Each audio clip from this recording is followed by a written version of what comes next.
intimate and social relationships, as vehicles where we can have the greatest amount of struggle and chaos in our life too, but it doesn't have to be that way. We're talking about a couple of things to help you shift perhaps how you look at relationships, okay?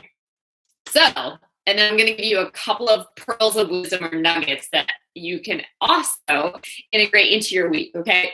So first and foremost, without relationship, they hold up in so many ways a sounding board or a way that we can actually see our experiences. So sometimes, which is why therapy is so effective, when you actually can talk out what's been bottling up inside of you, you recognize that you thought that or that you felt that way. And so relationships also reflect back how we're showing up. Maybe reflecting our self-love tank and where that we have. Maybe it's reflecting areas where we're really strong and have a lot of faith. Maybe it's areas where we have a negative spirit or influence, right? They're really holding up everything that's going on the inside of us. They're mirroring back to us what we're putting out in a lot of ways. So that, if you just think about that nugget alone, and then actually do a sphere, right? Just evaluate your current sphere of relationships. Think about that. What are your relationships reflecting back to you? What are the lessons? What are the relationships reflecting back to you? Relationships, again, can be these beautiful gifts that help us to really enjoy life like we need them, right? But as much as they bring joy, they can bring pain. So think about that. We can't grow without relationships, but what are your current relationships mirroring back? Think about that. Now, second is that the first relationship to develop is the one that we have with our own selves. And I believe that this one is only really healthy and strong when we're connected to our creator, right? How do we know how to love ourselves if we don't know the author or the creator of love? How do we know, right? We've got a really good receiver of God's esteem ourselves, how we look at ourselves, how we talk to ourselves, how we present ourselves, how we carry ourselves, how we not, right? So think about that as well. For the right relationship with ourselves, I call this a. So when we're attuned, right? We're tapped in and tuned in and connected to God, right? Then we are flowing in love. Alignment is really love, right? So when we're actually connected to God, when we're actually staying connected, when we're staying filled up, right? That we can give in the world from overflow. So we have a good relationship with ourselves that we can enjoy and value other relationships in our lives for what they truly offer, instead of coming from need or lack or desperation. When we actually take care of our relationship, we can realize that all relationships are gifts. There's something to learn from every relationship that we have in our life, and it will help us. Relationships are mirrors. They reflect back to us what is going on inside of us. They reflect back to us what we're putting out, whether that's a thought, whether that's an emotion, a mood, whether that's an attitude, whether that's a belief. Right? They're showing us what we expect, right? That. So very, very powerful, number one. Number two, the first relationship is the one. These are things that you're not going to think about as you go through your week. Let the momentum, these positive shifts that you have every day, carry you through and actually energize you. All right? You don't have to have a case of the Mondays. You can actually have in order to be right. Right relationship. My ear is, and so really what happens is it perpetuates codependency. Right? There's no such thing as a right or a wrong people for us. And when we get those ideas in our head, you would likely have an entire. All right, we're all growing and learning different lessons all the time. Okay, and we attract people we can benefit from. A person is healthy, recognize and distinguish what is my reason for a relationship? Why am I going into a relationship? We can actually ask ourselves better questions with our soul desires, with what we're here to do, with what we're here to represent, with what we're here to teach.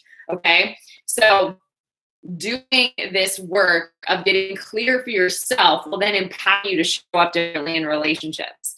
Okay, so some examples. What exactly is your definition of a relationship, and where was that idea created? Right? So I might think that a relationship is to get my needs met. I might think that a relationship is to add value and to contribute to my life, right?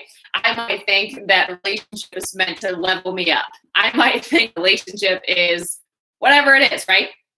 But what exactly is your definition of relationship, and where did that idea come from? Like, just unpack that for a second.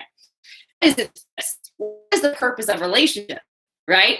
So, for example, if you're a believer, it's to grow in the image and likeness of Christ. You know, someone doesn't have, it's not codependent, right? It's to help you evolve, okay? And when you have that perspective, that shifts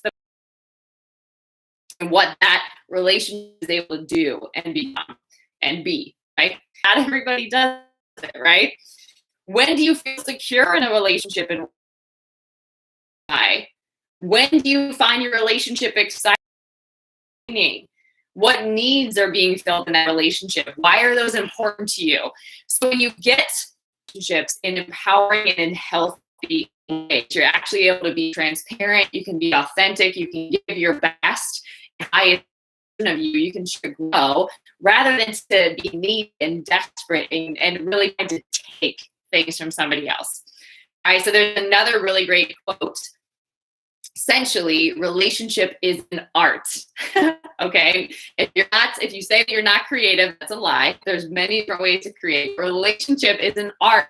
It's a way that we communicate. It's a way that we express ourselves. It's a way that we grow. It's a way to evolve. Okay. And here's a quote: "The dream that to create is more difficult to master than the one. To keep the two of you happy, you have to keep your half perfect." So relationship really involves making sure that your relationship with you is okay. You are doing your work. It's not to point fingers. It's not to assign blame. It's not to say that this person is making me feel some kind of way. That person can't make you feel some kind of way. If you're feeling something, that is something going on in you, and they're not inside of you.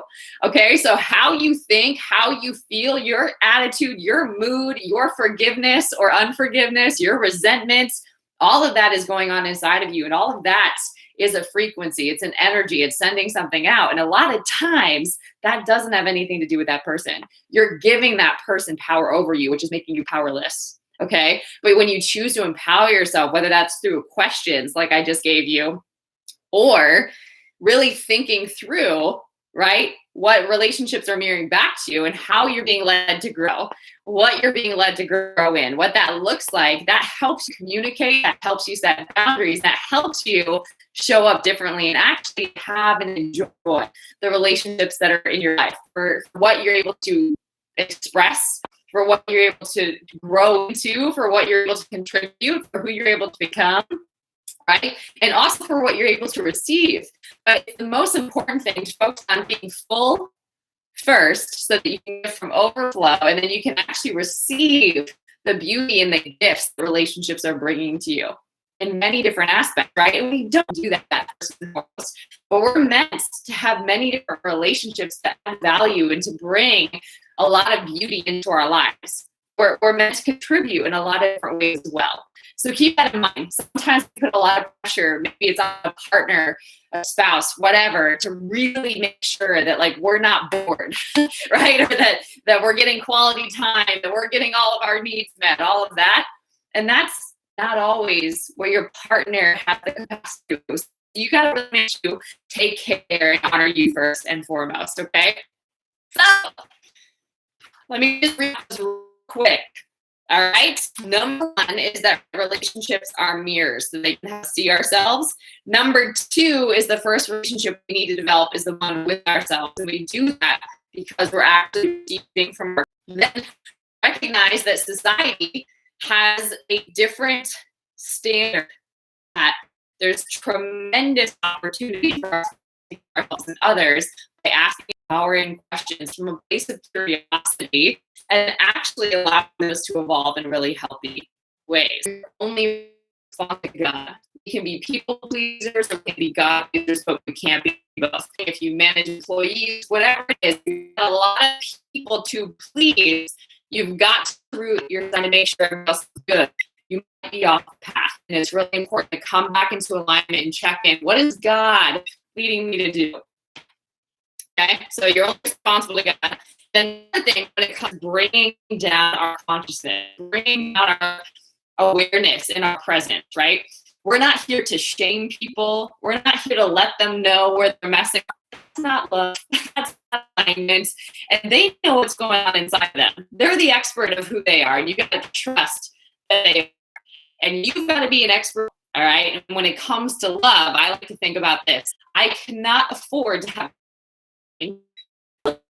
again, then that gives you some idea of your homework. If you have a lot of thoughts in your mind that are lies, that are fears, that are anxieties, that's not under the influence, because if you're doing that to yourself, if you're actually self-hate and bullying and shame, that's likely what you're going to create, right? Because if you're dishonoring attention to those things, I'm responsible to God, so I can pull back from any bad I might have, starting to become more aware of them. Oh, I'm going to please that person rather than I'm actually not letting go of that right now. What I'm led to go do is X, Y, or Z, right? I can help out when you're responsible to God. And number two, when you're participating in a lot of shame, guilt, fear, anxiety, bullying to yourself, like our inner critic, right? When you're doing all that kind of stuff, that is not the best time to in relationship to bring things to attention, because you're not in a state of peace. Conversation still does need to happen, right? Maybe it's even asking for forgiveness for how you've been showing up and impacting somebody else. It takes a lot of courage and bravery to look within and do our work, but the rewards are so worth it.